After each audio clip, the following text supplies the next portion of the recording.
बार इकट्ठा होगा, 2 मिनट लगाएंगे, कहेंगे उठाओ भाई उठाओ, जल्दी करो, इसको अंतिम संस्कार करो। बांध पिंजड़ी आगत, कुल परिवार तेरा सकल कबीला मसलत एक ठराई, एक ही सलाह मशवरा किया उन्होंने, सबकी एक राय होगी कि उठाओ उठाओ उठाओ। और बांध पिंजड़ी आगत धर दिया, फिर मरघट में ले जाई, अग्नि लगा दिया, जद लंबा फूक दिया उस ठाई। अब शरीर तो फूक दिया, अंतिम संस्कार कर दिया। अब क्या होता है, ये नादान साधना बताने वाले ये नीम हकीम गुरुओं ने कैसा जुल्म कर रखा है। कहते हैं वेद बांध फिर वो पंडित आए, पीछे गरुड़ पढ़ाई, ये गरुड़ पुराण लेकर के, और गुरुजी आते हैं, वो कहते हैं भाई 7 दिन गरुड़ पुराण की कथा करनी पड़ेगी तुम्हारे घर पे।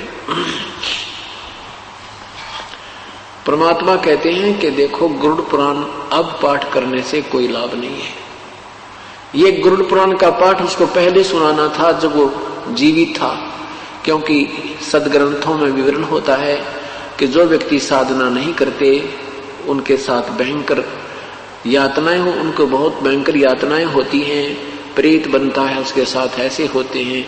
कोई ऐसी क्रिया करता है, कोई ऐसा जुल्म करता है, कोई ऐसा पाप करता है उसका हाथ कटता है, कोई ऐसा पाप करता उसकी ऐसे पुत्र की मृत्यु होती है, कोई ऐसा करता उसकी आंखें फूट जाती हैं।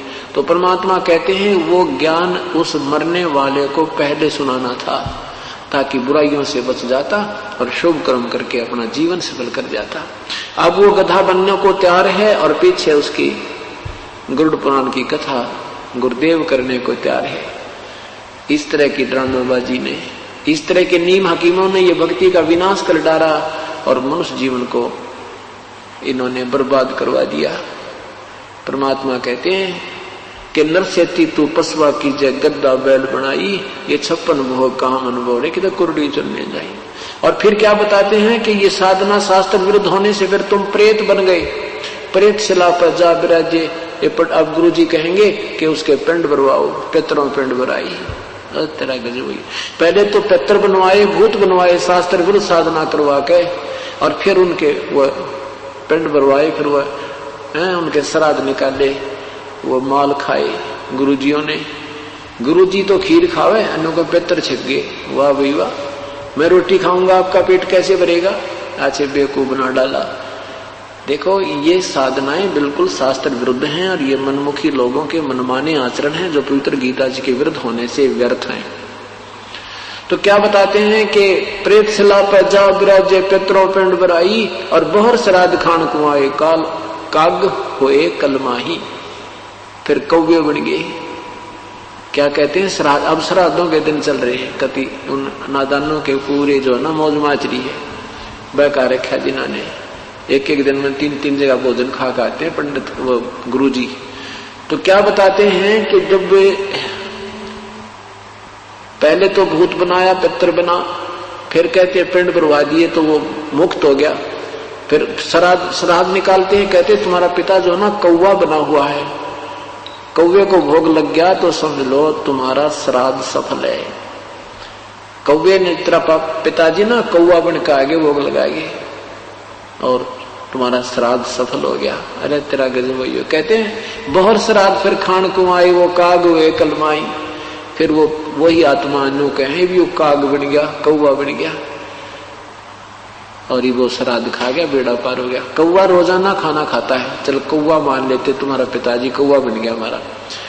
अब वो कौवा रोजाना आहार करता है, एक दिन के पेट खाना खाने से कौवे का 364 दिन पेट नहीं भर जाता। अपने जो पूर्वज थे, जो दिन की हम श्राद्ध निकाल रहे हैं, वो दिन में 2-2 बार आहार अवश्य करते थे, और अब एक दिन के आहार में वो 364 दिन नहीं छिक सकते। ये भी हमारे साथ उन्होंने सरेआम जो है ना धोखा कर रखा है। तो अब ये भगत समाज सियाना होगा, तत्व ज्ञान से परिचित होगा, तो इन नादान संतों से पीछा छूटेगा और ये जीवन बहुत आसानी से सफल हो जाएगा। इसमें कोई साधना कठिन नहीं है, सीधा सा एक मंत्र जाप करना है, या मजदूरी करनी है, या नाम की कमाई करनी है। इस कमाई के धन से हम परमात्मा के लोक में जा सकते हैं और कोई विकल्प नहीं है। अन्य जो साधनाएं हठयोग करना, ये सिद्धि से दिया जाना, ये तो यही की प्रभुता है। इससे जीव कल्याण नहीं है, आत्म कल्याण नहीं है, मोक्ष मार्ग नहीं है। अब क्या बताते हैं आदरणीय पूज्य कबीर परमेश्वर कहते हैं कि जीवित बाप के लट्ठम लट्ठा मुए गंग पुचैया। जीवित पिताजी की तो सत्कार नहीं करते और मरने के बाद उसको गंगा में उसकी अस्थियों को प्रवाह करके आना है, उसका कल्याण हो जाएगा। परमात्मा कहते नहीं, जीवित बाप के लट्ठम लट्ठा मुवे गंग पुचैया। और जब आवे आसज का महीना वो कौवा बाप बनैया। अरे बोड़ी सी दुनिया सतगुरु बिन कैसे सरिया। यानी पूर्ण संत के बिना, तत्व ज्ञान के बिना कैसे बात बनेगी। इन नादानों ने कैसा मूर्ख बना रखा है। पहले तो अंतिम संस्कार के समय कहते हैं इसकी अस्थियों को गंगा में डाल कर आओ, फिर कहते हैं श्राद्ध निकालो, कौवा बन गया। वो गति वहां भी गति की थी, फिर पिंड भरा दिए, वो भी गति होगी, और फिर कहेंगे कौवा बन गया, श्राद्ध निकालो। परमात्मा कहते हैं भूत जुनी जा छूटे हैं ये पिंड दान करते। गरीबदास जिंदा कहे भाई नहीं मिले भगवंत। इन क्रियाओं के करने से जो पिंडदान तुम करते, इससे उसकी भूत जुनी तो छूट जाएगी। फिर वो गधा बन गया, बता के गति करवाई पिंडदान करवा के तुमने। वो तो अब जीवित गति हुए। अब गति करनी हमने अपने आप करवा के जानी है। अपना यहीं पर भक्ति साधना कर लो, यही आपके श्राद्ध निकलन लग रहे। 7 दिन श्राद्ध होंगे यहाँ पे। जो आत्मा यहाँ आएगी उसका कल्याण हो जाएगा और तत्व ज्ञान होगा, मोक्ष मार्ग प्राप्त होगा। यहाँ उसकी भक्ति साधना मिलेगी, उसको कमाई बनेगी। कई प्रकार से कमाई होती है साधना से, जैसे संत के दर्शन से भी पुण्य होते हैं। सत्संग की तरफ चलते हैं, एक कदम का भी बहुत पुण्य है। यहाँ करिए अमर कथा सुनते हैं, इसका भी पुण्य होता है। फिर यहाँ सेवा करते हैं, कोई दान करते हैं, ये सब पुण्य हमने संग्रह करके और यहाँ से सतलोक जाने की तैयारी करनी है। यही हमारा मूल उद्देश्य है सत्संग में आने का। फिर क्या बताते हैं, स्वरत जय सतगुरु की संगत करते तेरे सकल कर्म कट जाई। यदि तुम पूर्ण संत की शरण में आ जाते, ना श्राद्ध निकालने थे, ना अस्थि उठानी थी, ना अस्थि उठाने की आवश्यकता पड़ती, ना उसको गंगा पहुंचाने की आवश्यकता पड़ती, न ही श्राद्ध निकालने की आवश्यकता थी, ना फिर पिंड बनवाना, ना वो भूत बने, ना पितर बनना था, ना पशु बनने। जय सतगुरु सदगुरु। पुण्यात्मा अभी तुम बालक हो, बुद्धि विवेक से जब विचार करोगे इस पृथ्वी पर आपको कोई संत नजर नहीं आएगा। अभी तक कोई सदगुरु नहीं था, या तो परमात्मा स्वयं आए थे, या फिर उन महापुरुषों को जिनको साक्षात्कार परमेश्वर ने अपना कराया था, उनको छोड़ करके अभी कोई सदगुरु नहीं थे, यानी सत ज्ञान कराने वाले नहीं थे।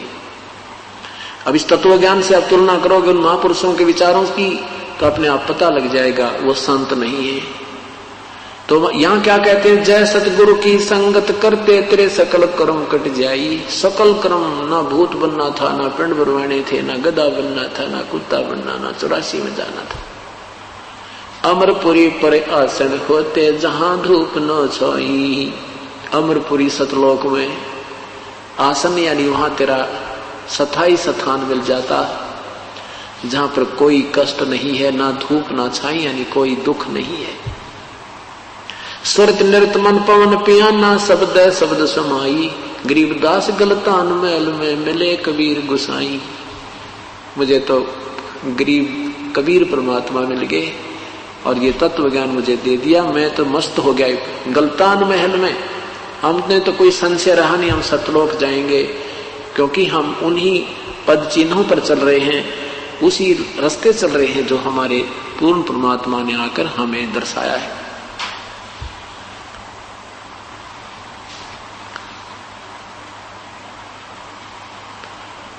अब हमने ये देखना है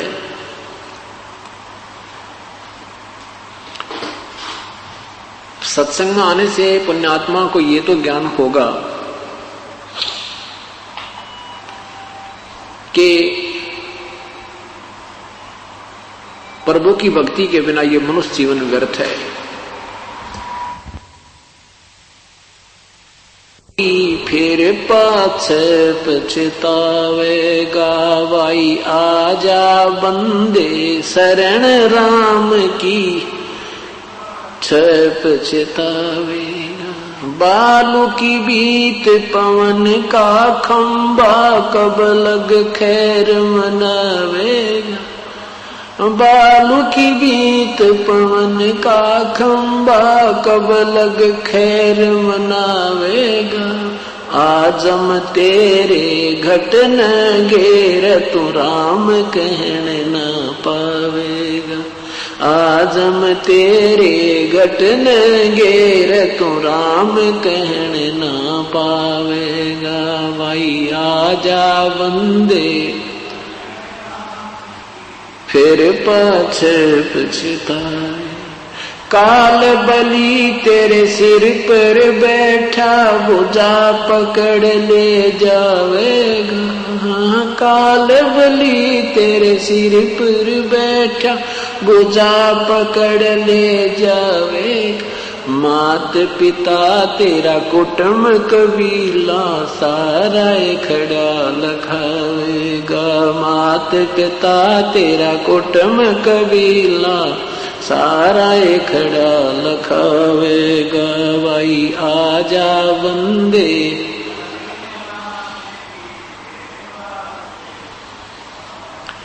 धर्म राय तेरा लेखा लेगा, वहां क्या बात बनावेगा।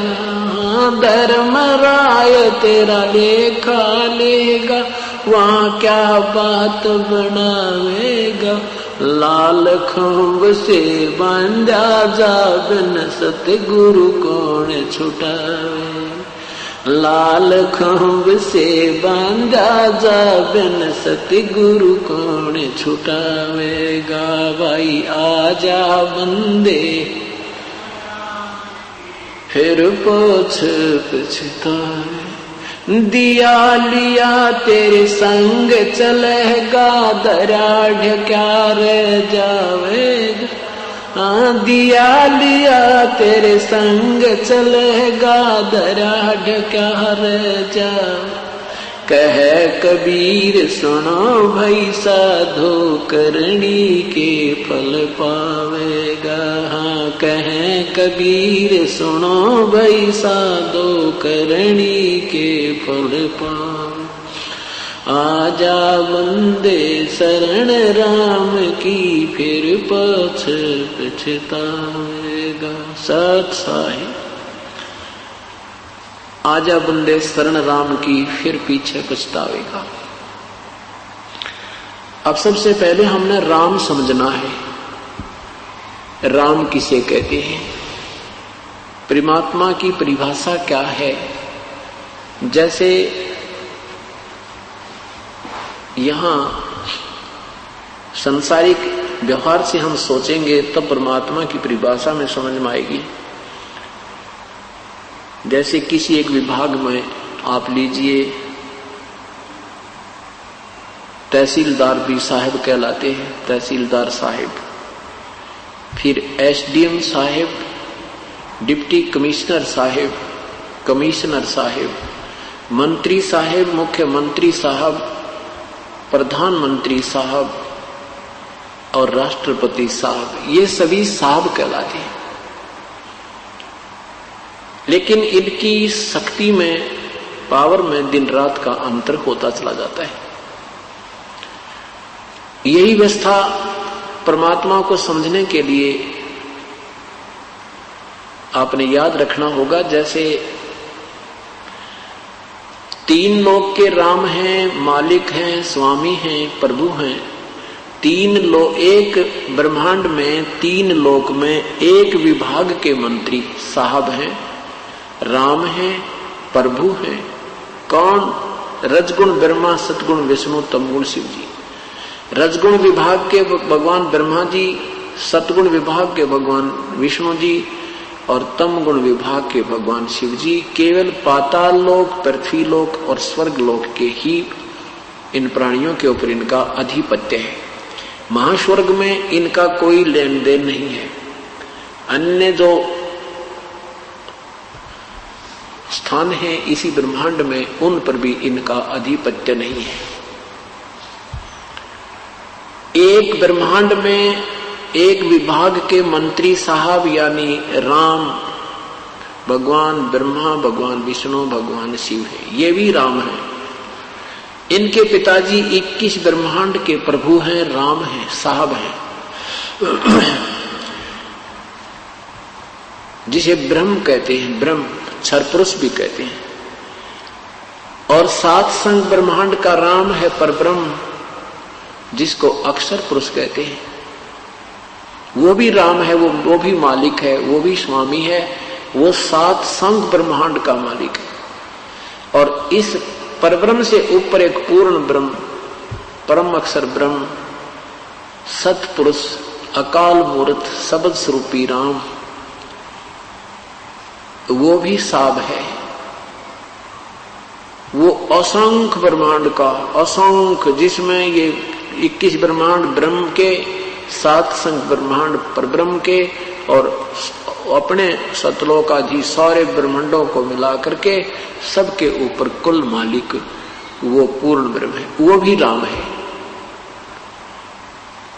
अब जैसे हम भगवान राम, भगवान कृष्ण, भगवान विष्णु, भगवान शिव, कृष्ण आदि की भक्ति करते हैं, ये पवित्र गीता जी के अंदर मना है। 7वें अध्याय के 12 से लेकर 15 श्लोक में स्पष्ट किया है कि तीनों गुणों की जो साधना करते हैं, इनसे होने वाले लाभ के ऊपर जो आरूढ़ हो गए हैं, इन्हीं से मिलने वाले जो सुख सुविधा के ऊपर जिसकी बुद्धि यहीं तक सीमित हो गई है, जिनका ज्ञान इस त्रिगुणमयी माया के द्वारा हरा जा चुका है, वो राक्षस स्वभाव को धारण किए मनुष्यों में नीच दुष्कर्म करने वाले मूर्ख अर्जुन मुझे भी ना बचते, क्योंकि गीता जी का ज्ञान ब्रह्म ने बोला था, श्री कृष्ण जी में प्रवेश करके ज्योति निरंजन काल ने बोला था। ये मेरी भक्ति भी नहीं करते, मुझे भी नहीं बचते, क्योंकि तीनों गुणों तक की पूजा करने वाले को गीता जी में रिजेक्ट किया है, व्यर्थ कहा है।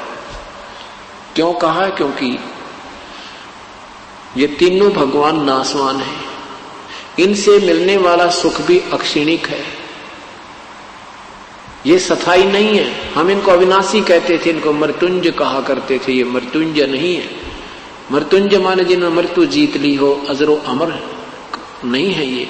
इन्होंने मृत्यु, ये इनका जन्म और मृत्यु होता है।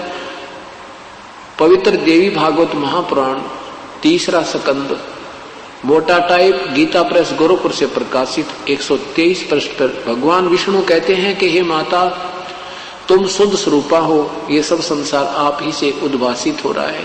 मैं ब्रह्मा और विष्णु, हम तो नाशवान है, हमारा जन्म और मृत्यु होता है, आविर्भाव और तिरोभाव होता है, हम अविनाशी नहीं है, तुम ही अविनाशी हो। इससे सिद्ध हुआ कि ब्रह्मा विष्णु महेश ये नाशवान हैं, इनकी पूजा करके हमें पूर्ण लाभ मोक्ष प्राप्त नहीं होता, अर्थात ये भी साधना व्यर्थ हुई।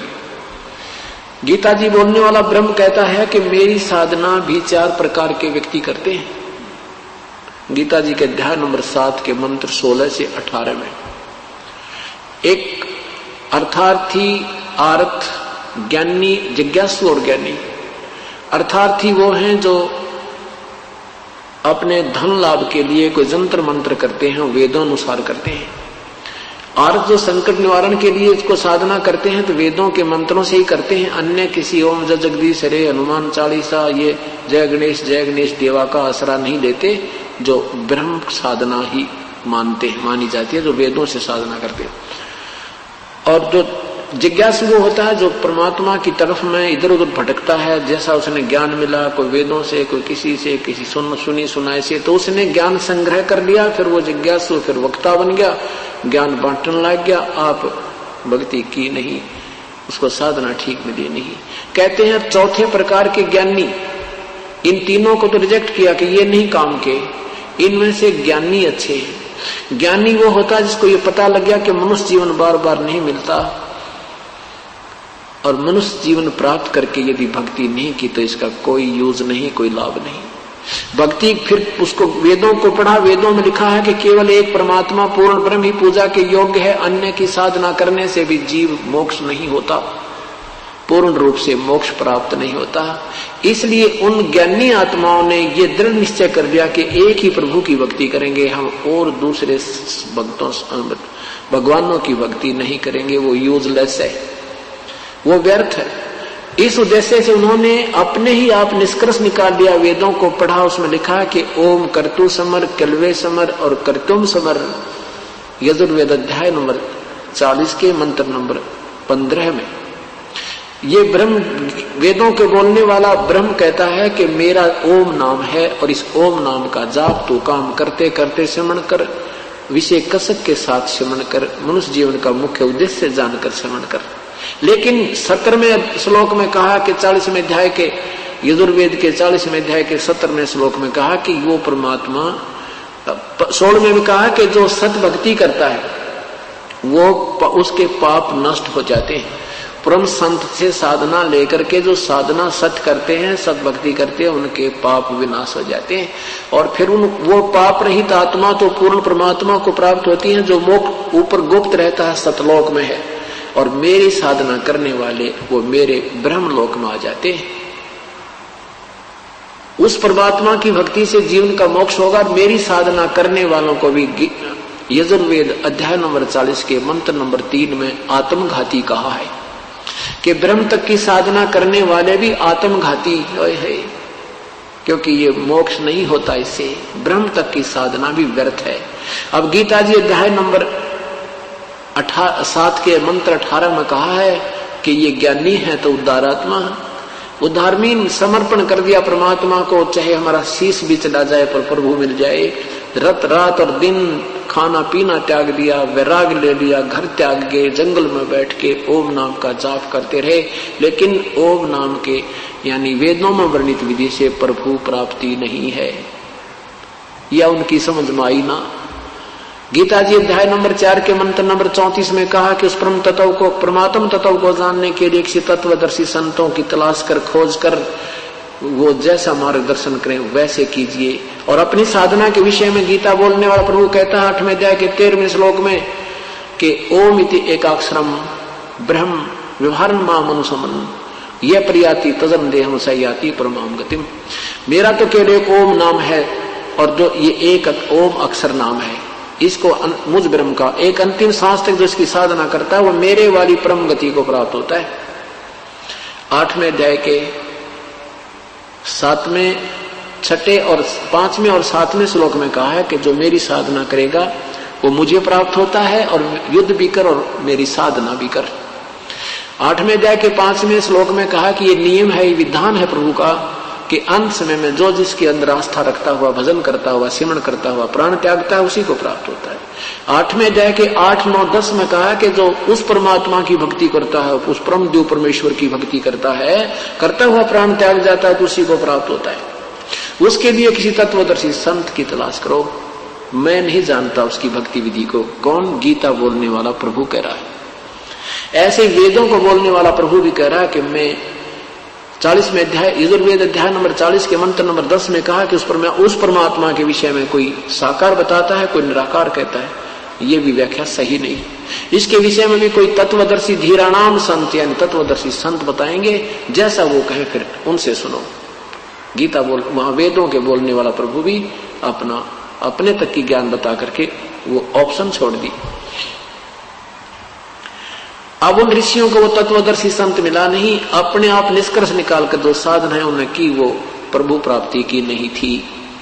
गीता जी के अध्याय नंबर 11 के मंत्र नंबर 47-48 में लिखा है कि अर्जुन ये मेरा रूप, ये वास्तविक रूप है, ये मैं तुझे दिखा रहा हूं, जो मेरा विराट रूप है, ये है मैं काल हूं, और इसकी प्राप्ति तेरे अतिरिक्त ना तो पहले हुई ना फिर हो सकती, और इसकी प्राप्ति कैसे हो सकती? ना वेदों वर्णित विधि से, ना यज्ञ से, ना तप से, ना जप से, ना किसी साधना से मेरे दर्शन अर्थात ब्रह्म प्राप्ति नहीं है। इसी कारण से संत ऋषियों ने साधनाएं की, ओम नाम के जाप, वेदों अनुसार यज्ञ किए, हवन किए, लेकिन परमात्मा नहीं मिला। गीता जी के अध्याय नंबर 7 के मंत्र नंबर 24 में कहा कि ये बुद्धिहीन जन समूह मेरे उस घटिया अटल नियम को नहीं जानता कि मैं अपनी योग माया से छुपा हुआ कभी भी किसी के सामने प्रत्यक्ष नहीं होता। ये मुझे कृष्ण मान रहे होंगे, मैं कृष्ण नहीं हूं, मैं व्यक्त नहीं होता, मैं अपनी योग माया से गुप्त रहता हूं, अर्थात वो साकार है लेकिन सामने नहीं आता। ये मेरा अटल घटिया नियम है।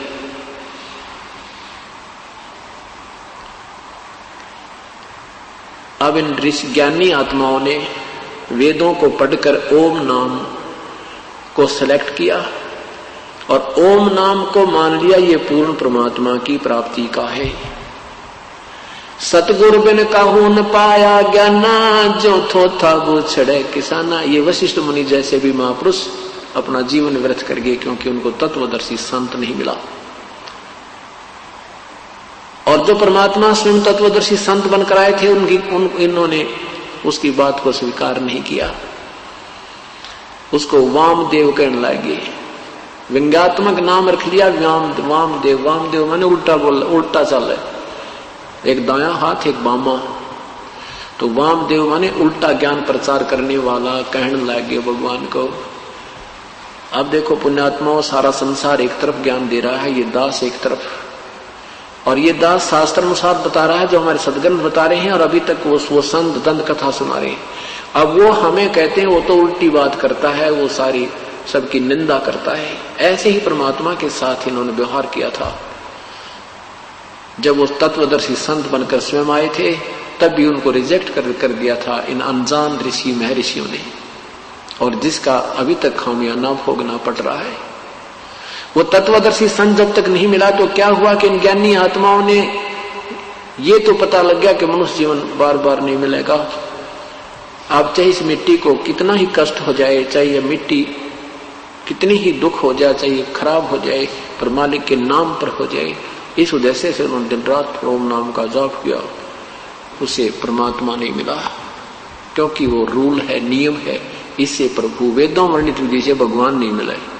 अन्य साथ सुख हो जाते हैं, जैसे अच्छी कमाई बन गई, महास्वर्ग में पहुंच गया, हजारों युगों तक वहां रह गया, फिर उसके बाद इंद्र बन जा कि या पृथ्वी का राजा बन गया, वह सारी कमाई खा के फिर गधा बन गया, नरक से लगा। इस तरह की सुविधाएं और ये असुविधाएं तो इस ओम नाम के यानी वेदों वर्णित विधि से होती हैं। परमात्मा प्राप्ति नहीं और आत्म कल्याण नहीं होता, मोक्ष नहीं होता।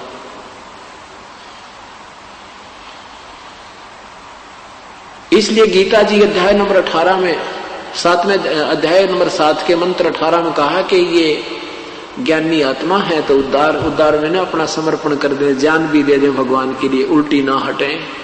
ये है तो इतनी नेक, परंतु ये नादान उस तत्वदर्शी संत ना मिलने से मेरे वाली घटिया साधना में ही लीन रही, आश्रित रही, अनुतमाम, ये मेरे वाली अनुतमाम गति में आश्रित रही। ओए होए, कितना प्यारा ज्ञान दिया पवित्र गीता जी में। और फिर 7वें अध्याय के 19वें श्लोक में लिखा है कि बहु नाम जन्माना मनते ज्ञान मान माम प्रवृत्ते। बहुत कोई जन्म अंत के जन्म में कोई ज्ञानी आत्मा ब्रह्म साधना करता है, मेरी साधना करता नहीं तो नीचे की साधना करते हैं, कोई देवी की, कोई देवता की, कोई यक्ष की, कोई भूतों की, या छोटी जैसे जय गणेश जय गणेश जय गणेश देवा, इस तरह की आरतियां करते हैं। को बहुत ही पुण्यात्मा अच्छे संस्कार हो जिसके कोई जन्म के कौन से जन्म में एकाध आत्मा मेरी भक्ति करता है, नहीं तो अन्य उपासना में लगा रहता है। और वासुदेव सर्वमिति स महात्मा सुदुर्लभ, ये बताने वाला कि ना ब्रह्म पूजा के योग्य है, ना पर ब्रह्म पूजा के योग है, ना ये ब्रह्मा विष्णु महेश से पूर्ण मोक्ष है, ये और पूर्ण ब्रह्म ही पूजा के योग है, उसकी ये साधना है। ऐसा साधु तो, ऐसा संत तो बहुत मुश्किल है, शो दुर्लभ है, बड़ी मुश्किल से मिलने वाला, बहुत कठिनता से मिलेगा तुझे वो संत जो ये सारा ज्ञान बतावे कि ये भी पूजा के योग नहीं, वासुदेव ही पूजा के सर्वस्व है। अब वासुदेव की परिभाषा और समझनी होगी। हम भगवान श्री कृष्ण को वासुदेव कहा करते, ये वासुदेव नहीं है। वासुदेव का अर्थ है सर्वशक्तिमान, सर्वव्यापक, सर्व का पालन करता। पूर्ण प्रभु, सर्वव्यापक, सबके ऊपर अधिपति। अब भगवान श्री कृष्ण जी के पूज्य पिताजी का नाम वासुदेव था, श्री कृष्ण का नाम वासुदेव नहीं था। वासुदेव जी का नाम पंडितों ने, ब्राह्मणों ने, गुरुओं ने, वेदों में पूर्ण परमात्मा की महिमा वासुदेव नाम से कही गई है। उन वेदों में अच्छे नामों को, शब्दों को निकालकर अपने पुत्रों का, यजमानों के पुत्रों का नाम रखा करते। वासुदेव का अर्थ है सर्वशक्तिमान, सर्व का पालन करने वाला पूर्ण प्रभु। तो ये कहते हैं वासुदेव सर्वमिति स महात्मा सो दुर्लभ है, ये बताने वाला कि नहीं, वो वासुदेव पूर्ण परमात्मा ही सब भक्ति करने, पूजा के योग्य है और नहीं है, ये कहने वाला संत तो बड़ी मुश्किल से मिलेगा। वो तो तुझे बहुत ही सौभाग्य से प्राप्त होगा, बहुत मुश्किल से मिलता है। अब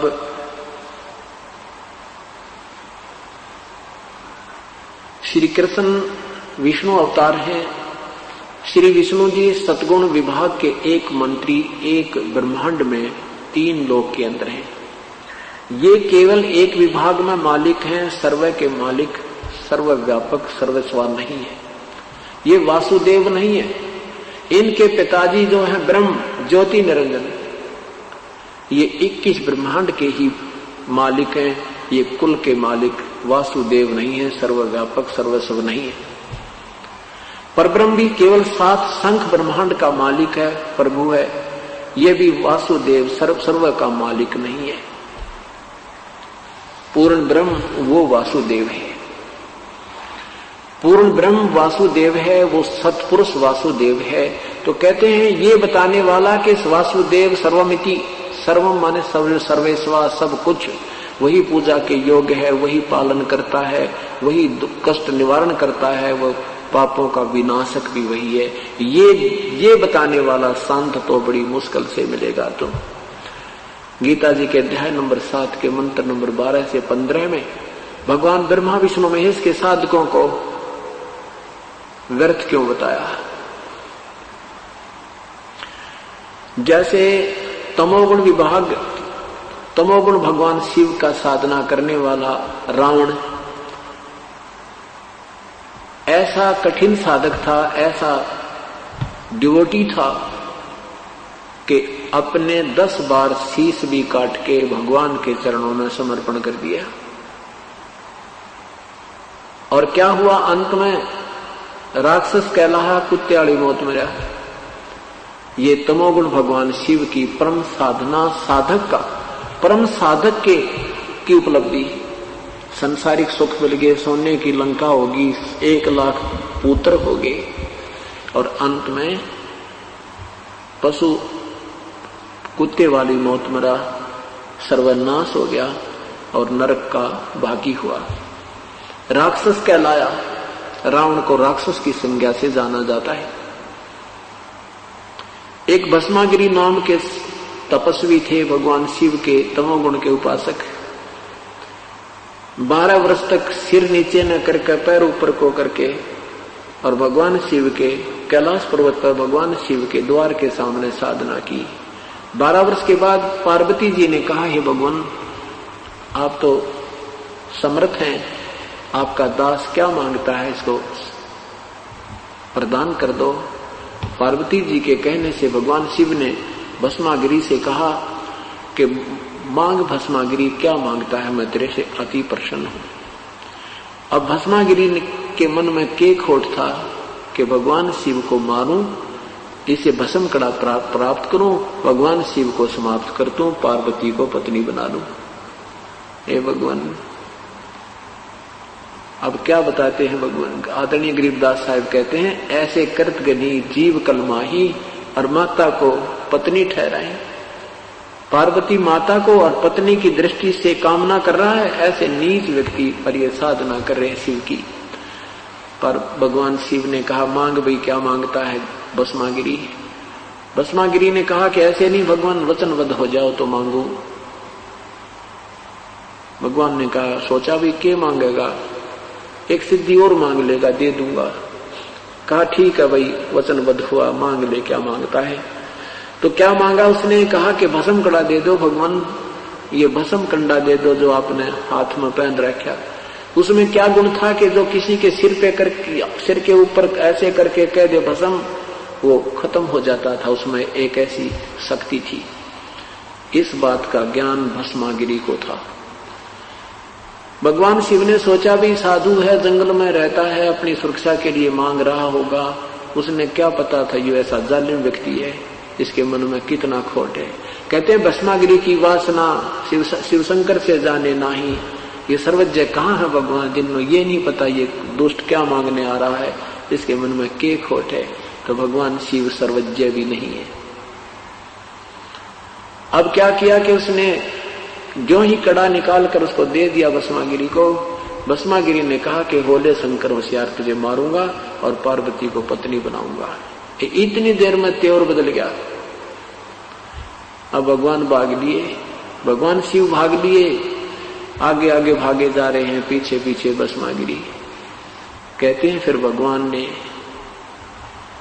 गिरजा रूप बनाया, पार्वती का रूप बना के भस्मागिरी के पास खड़े हो गए। कहने लगे क्यों भाग रहे भस्मागिरी, आजा मेरे पास। अब भस्मागिरी ने देखा कि शिव जी तक भागता जा रहा है, चला जाएगा, मेरे निकट आ नहीं सकता। जिसकी मुझे कामना थी वो मुझे मिल गई। अब पार्वती रूप में प्रभु ने कहा कि भाई आप मुझे डांस करके दिखाओ। भस्मागिरी ने कहा कि मैं डांस तो नहीं आता, मैं तो साधु आदमी, साधना करता था।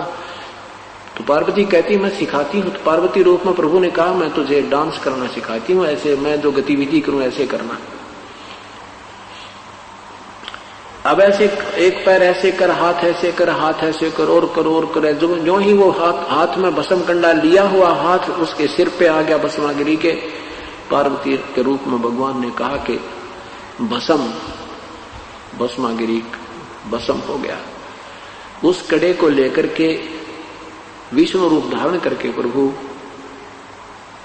शंकर भगवान के पास पहुंचे जो भागे जा रहे थे। भस्मागिरी के भय से भागे जा रहे थे भगवान शिव। तो कहा कि भाई रुक जा भोलेनाथ, रुक जा भोलेनाथ। भगवान शंकर कहते हैं आजा विष्णु, भाग ले भाग ले। क्या हो गया कि उस निकम्मे ने मेरे से भस्म कंडा मांग लिया और मेरे से गलती होगी, वो मुझे मारने पर तुला है, आपको भी भस्म कर देगा, भाग लो। तब भगवान ने कहा कि मैंने उसको भस्म कर दिया है, तू चिंता मत कर। देख कड़ा में ले आया। कड़े को देखकर भी विश्वास नहीं हुआ, कहने लगा तू लाया कैसे उसका। तो उसने बताया कि मैंने उसको ऐसे ऐसे पार्वती रूप बना करके और ये कड़ा में छीन लाया हूं, उसको भस्म कर दिया है। जब उसकी राख देख ली ना भगवान शिव का, जब जल धड़कन पे बंद हुआ। और इनको हम समर्थ मानकर पूजा करते थे। ठीक है, ये भी नहीं कह सकते ये बिल्कुल रिजेक्टेड है, नहीं, जितनी इनकी शक्ति है उतनी विद्यमान है। हम इनको एक मंत्री की शक्ति होते ही हम मंत्री को प्रधानमंत्री कहा करते थे। ये हमारी नालायकी नादानी थी, क्योंकि ये नीम हकीम हमारे गुरुओं की कमी थी। जैसे रावण को उनके गुरुदेव ने शिव को मृत्युंजय, सर्वेश्वर, महेश्वर, वेदों में इसी का वर्णन है, ऐसे गुणगान कर दिए। अब उस भोली आत्मा को क्या पता था कि ये गुरु जी नहीं है, तो नीम हकीम है। यदि उस रावण वाली आत्मा को ये ज्ञान मिल जाता, विमान में बैठकर जाता।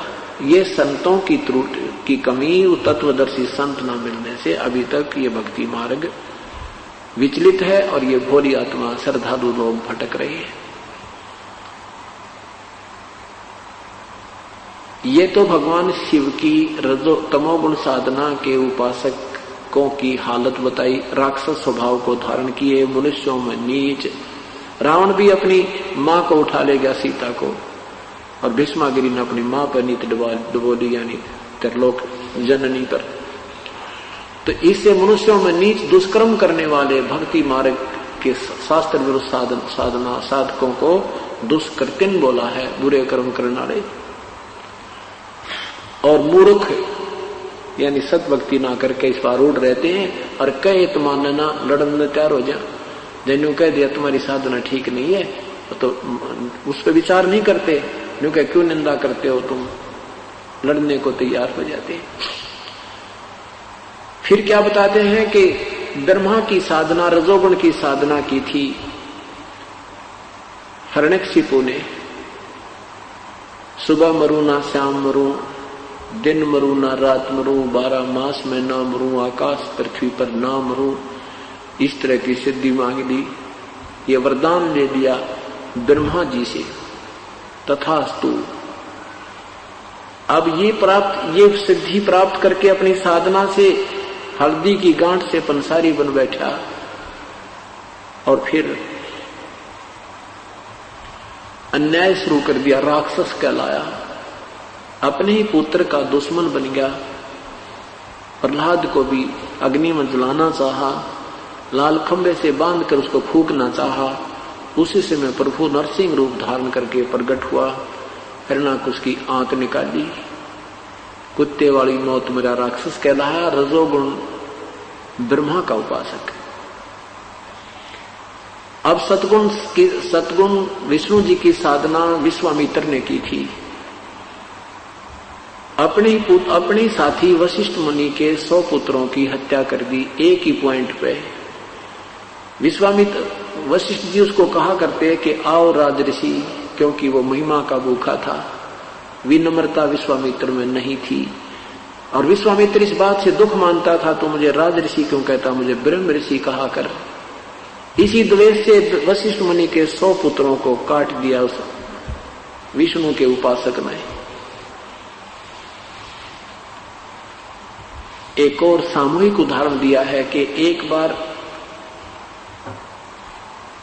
हरिद्वार हर की पैड़ियों पर, हरिद्वार में हर की पैड़ियों पर कुंभ का पर्व हुआ।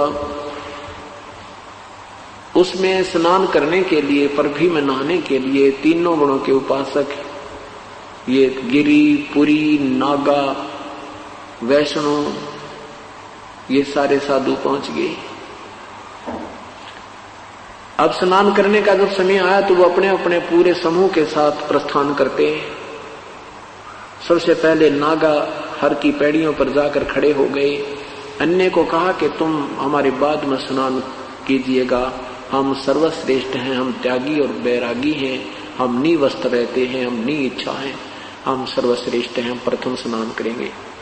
वैष्णव साधुओं ने इस बात का दुख माना कि तुम पशु की तरह नंगे फिरते हो, समय पर नहाना नहीं, राख शरीर पर लगा रखी है, पशु की तरह रहते हो, तुम काहे के शरण फिर, तुम काहे के श्रेष्ठ हो, बाहर मरो, हम नहाएंगे पहले।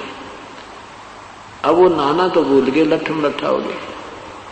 वो स्नान तो करना भूल गए, आपस में लट्ठम, तलवार निकाल ली, तीर निकाले, जो भी जिसका फंस गया ईंट मारी, ऐसी बुरी तरह पशुओं की तरह को किसी को मुंह से काट रहा है। वो तो क्या कहते हैं, 25,000 व्यक्ति जिनको हम संत कहा करते थे अनजानपने में, वो 25,000 व्यक्ति आपस में लड़कर मर गए, गंगा का पानी लाल कर दिया। तो ये तीनों गुणों के उपासक, राक्षस स्वभाव को धारण किए हुए मनुष्यों में नीच एवं कितने उदाहरण दें इनके। ये तत्व ज्ञान के अभाव से ये हानि प्राणी को उठानी पड़ रही है। और तत्व ज्ञान देने वाला संत, करोड़ों में कोई है नहीं रे झूम करा, अरबों में कोई गर्क सुनो रे झूम करा। वो संत तो करोड़ों संतों में नहीं मिलेगा, अरबों में कोई एक संत मिलेगा। अरबों में गर्क मीन ये छोटी मोटी इस ज्ञान न सुनकर 2-4 बात बतानी है तो बहुत पा जाएंगे, पर जिनके पास विधि साधना, नाम देने का अधिकार और पूरा ज्ञान समाधान हो, वो संत तो अरबों में मिलेगा।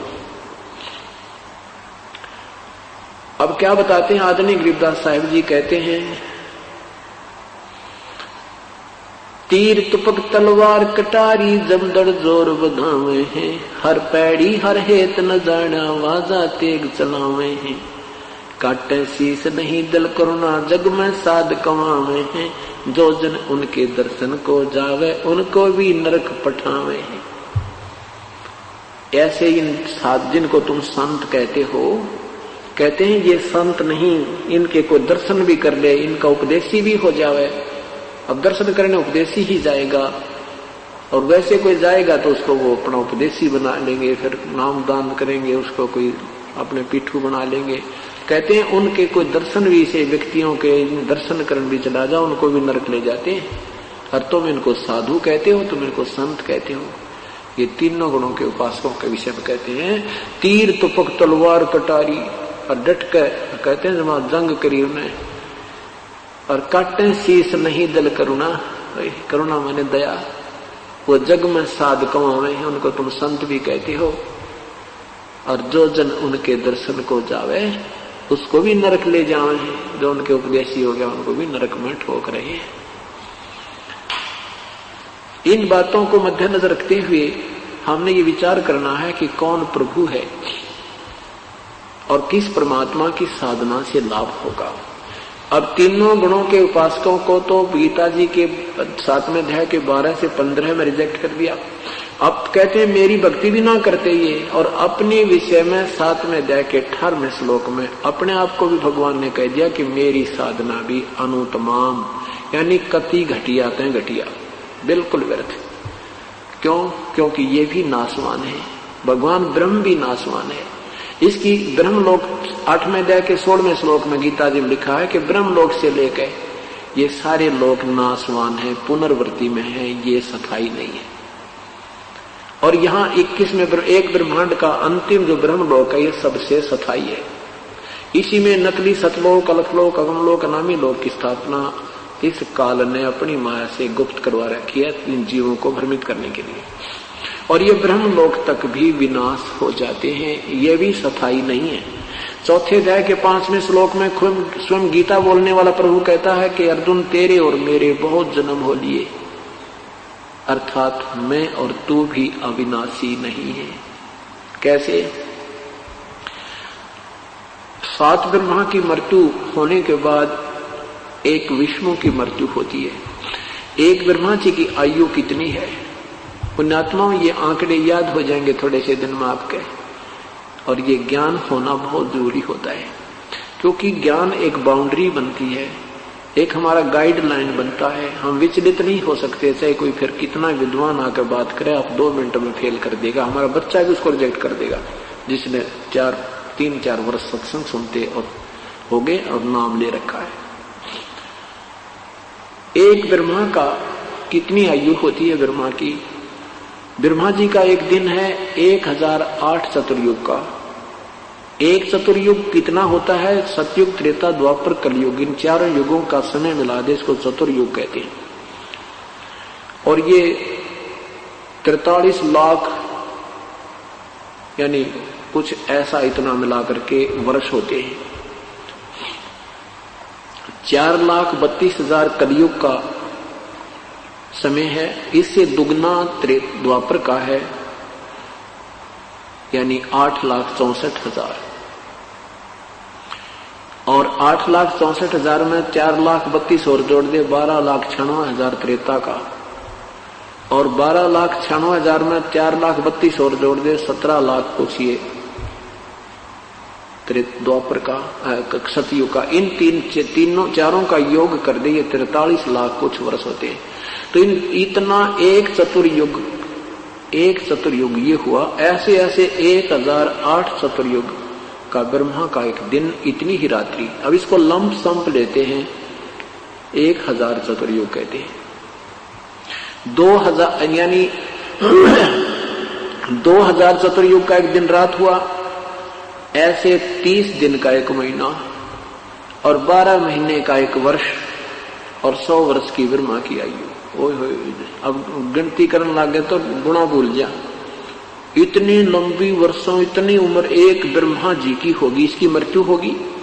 ऐसे 7 ब्रह्मा मर जाएंगे, एक विष्णु जी की मृत्यु होगी। ऐसे 7 विष्णु जी की मृत्यु हो जाएगी, तब एक शिव की मृत्यु होगी। इसकी इतनी लंबी उम्र है। इसने माता से यही मांगा था कि मेरी उम्र बढ़ा दे, लंबी कर दे मां। अमर होना चाहा था। दुर्गा ने कहा बेटा तुम अमर नहीं कर सकती, मैं ये तो विधान है यहाँ का, जो जन्म है वो मृत्यु अवश्य होगी। तुझे विधि बताती हूँ कि तेरी आयु सबसे लंबी हो जाएगी। उस विधि से ये भगवान शिव ज्यादा समाधिस्थ रहता है, श्वास कम लेता है, आयु इसकी इन दोनों भगवानों से ज्यादा है। ऐसे ऐसे 70,000 जब शिव मर जाते हैं, शंकर मर जाते हैं तो ब्रह्मलोक में रहने वाला ये काल, वहां भी ये 3 रूपों में रहता है, महाब्रह्मा, महाविष्णु, महाशिव। वहां ऐसे ये शरीर छोड़ता है। इसने अपना पीरियड काउंट करने के लिए ये क्रिया बना रखी है, जैसे सांप कांचड़ी छोड़ दिया करे, ऐसे ये अपना एक शरीर छोड़ता है, ऐसे इसकी जन्म और मृत्यु होती है। अर्जुन, मेरे जन्म और मृत्यु दिव्य हैं, तू नहीं जानता, दिव्य ऐसे है ये। तो 70,000 ये त्रिलोकीय काल का पुत्र मर जाता है, तब एक ये ब्रह्मांड में रहने वाला महाशिव मरता है। उसके बाद एक ब्रह्मांड में पूर्ण रूप से प्रलय हो जाती है, इसको महाप्रलय कहते हैं, एक ब्रह्मांड की महाप्रलय। उसके बाद ये काल इन सब जीवों को दूसरे ब्रह्मांड में शिफ्ट कर लेता है। वहां ऐसे ही अपनी पत्नी को, दुर्गा को महाब्रह्मा, महाविष्णु, आप स्वयं महाब्रह्मा, महाविष्णु शिव रूप में रहता है, दुर्गा को महासावित्री, महालक्ष्मी और महापार्वती रूप में रखकर वहां पुत्रों की उत्पत्ति करके सृष्टि प्रारंभ करता है। अब ऐसे एक काल मरता है, अर्थात एक ब्रह्मांड की जो प्रलय होती है, ये एक दिन हो गया, ये एक युग हो गया परब्रह्म का। परब्रह्म का एक युग हो गया। जो 70,000 शिव मरते हैं, अर्थात एक काल मरता है, ब्रह्म मरता है, ये एक युग हो गया परब्रह्म का। परब्रह्म का एक युग हो गया। ऐसे 1000 युग का उस परब्रह्म का दिन, इतनी ही रात्रि, 1000 युग का, नोट चतुर्युग। ये पॉइंट समझना पुण्यात्मा, और कोई बालक नहीं है, कोई शिक्षित हो सभी, कोई MA है, कोई ग्रेजुएट है, कोई 10वीं, कोई आज कोई बालक नहीं। और शास्त्र हमारे पास है, देखोगे तो पता चलेगा ये कहाँ डड़े डुआ रखे थे हमारे 3 नादान महर्षि बने बैठे थे, इन कै का ज्ञान है। 8वें अध्याय, गीता जी के 8वें अध्याय के 17वें श्लोक में लिखा है, सेंसर युग लिखा है, उसमें सेंसर चतुर्युग नहीं लिखा है। ये परब्रह्म की महिमा गाई है, इसमें परब्रह्म के विषय बताया है। दूसरा अव्यक्त, गीता जी के 8वें अध्याय के 7वें अध्याय के 24वें श्लोक में तो अपने विषय बताया कि मैं अव्यक्त हूं, और 8वें अध्याय के 20 में लिखा है कि वो अव्यक्त, ये सब संसार का नष्ट होने पर उस अव्यक्त में ये सब प्राणी समा जाते हैं, और उस अव्यक्त से भी दूसरा जो अव्यक्त प्रभाव है वो कभी नष्ट नहीं होता, वो तीसरा अव्यक्त, यानी 3 परमात्मा है। ब्रह्म ये प्रथम अव्यक्त। अव्यक्त का अर्थ होता है जो अपनी योग माया से छुपे रहते हैं, सामने नहीं आते, वो होते आकार में है, वो प्रत्यक्ष दृश्य नहीं देते, और वो होते आकार में है। वो हमारी रेंज से, हमारी दूरदृष्टि की और हमारी दृष्टि की पहुंच से बाहर होते हैं, इसलिए हम उनको अव्यक्त कहा जाता है। तो ये ब्रह्म जो है, उसमें लिखा है कि ऐसा एक बार जो ब्रह्म मरता है तो एक युग होता है परब्रह्म का, ऐसे ऐसे 1000 युग का दिन, इतनी ही रात्रि, और फिर 30 दिन का महीना, 12 महीने का एक वर्ष, और 100 वर्ष की आयु है परब्रह्म की। परब्रह्म की 100 वर्ष की आयु है। तो फिर इस परब्रह्म का भी विनाश होता। लेकिन ये तो कमाल हो गया, देखिए 70,000 शिव मरे, और जब एक बार ये ब्रह्म मरे और फिर उसका एक युग हुआ परब्रह्म का, और ऐसे ऐसे 1000 बार जब यो काल मर लेगा, मृत्यु हो जाती है, ब्रह्म की मृत्यु होती है क्षर पुरुष की, तो तब ये 21 ब्रह्मांड का विनाश हो जाता है। तो ये बिल्कुल पूरा प्रलय हो जाता है। इसमें ब्रह्मांड तो रहते हैं, प्राणी नहीं रहते। तो ये सब जीव जो हैं, काल भी, प्रकृति भी, और ये सब प्राणी भी उस दूसरे अव्यक्त यानी परब्रह्म के लोक में रख दिए जाते हैं। और ऐसे 100 वर्ष की आयु जो परब्रह्म की पूर्ण हो जाती है, उसके बाद उस परब्रह्म का विनाश भी ऐसे निर्धारित समय पर प्रभु की कृपा से अचिंत के माध्यम से होता है। उसके बाद फिर इन सभी के ब्रह्मांडों में फिर दोबारा नए सिरे से उत्पत्ति प्रारंभ होती है। अब क्या बताना चाह रहे थे दास के ब्रह्म एती उम्र बुलंद मरेगा अंतरे। 1000 चतुर्युग का दिन, 1000 चतुर्युग की रात्रि ब्रह्मा की, और फिर भी मृत्यु रुद्र गजबइयो। और इससे 7 गुना विष्णु, उससे 7 गुना शिव जी की, और फिर भी शिव की मृत्यु। कहते एती उम्र बुलंद मरेगा अंतरे। क्यों? क्योंकि सतगुरु लगे न कान न भेंटे वो संतरे। इसलिए तुम्हारी मृत्यु हो रही है, क्योंकि तुमको परम संत नहीं मिले, वो तत्वदर्शी संत नहीं मिले। इतनी भी साधना करके तुम इतनी उपलब्धि भी कर जाओगे, इतनी लंबी उम्र भी हो जाएगी, तो भी मरेगा अंतरे। क्यों मरोगे? क्योंकि तुमने वो तत्वदर्शी संत नहीं मिले।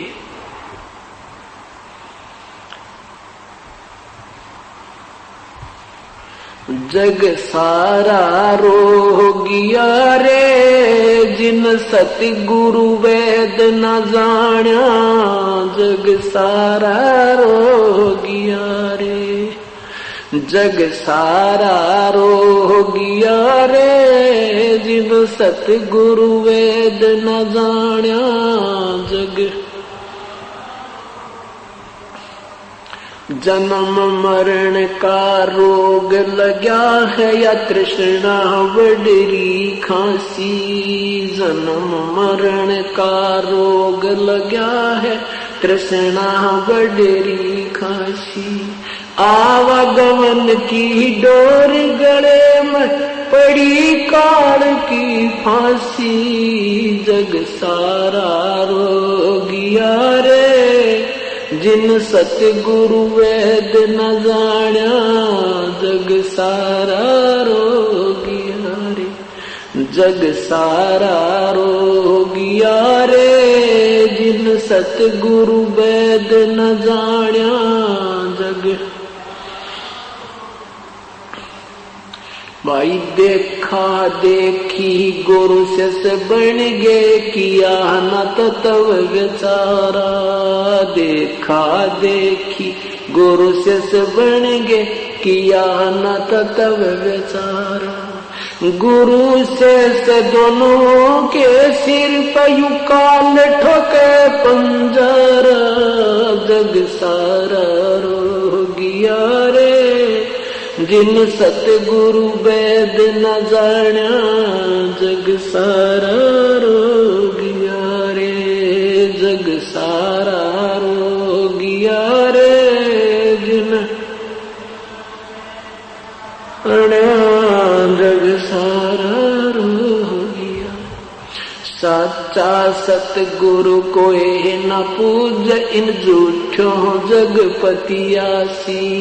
सच्चा सतगुरु कोई न पूज, झूठों जगपतियासी।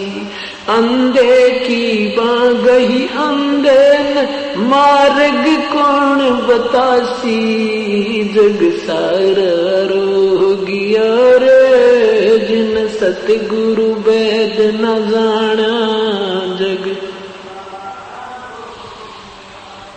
जग सारा रोगियो रे, जिन सतगुरु वेद न जाना। जग सार शब्द सर जीवन बूटी, गस गस अंग लगावे। सार शब्द सर जीवन बूटी, गस गस अंग लगावे। कहे कबीर तुम सत कर मानो, ये जन्म मरण मिट जावे। जग सारा रोगिया रे, जिन सतगुरु वेद न जाना। जग सारा रोगिया रे, जग सारा रोगिया रे, जिन जग सारा रोगिया रे। सार शब्द सर जीवन बूटी, गस गस अंग लगावे। सार शब्द सर जीवन बूटी, गस गस अंग लगावे। कहे कबीर तुम सत कर मानो, ये जन्म मरण मिट जावे। जग सारा रोगिया रे, वेद न जाना। जग सारा रोगिया रे, जग सारा सतगुरु सारा रोगिया रे सब साहेब।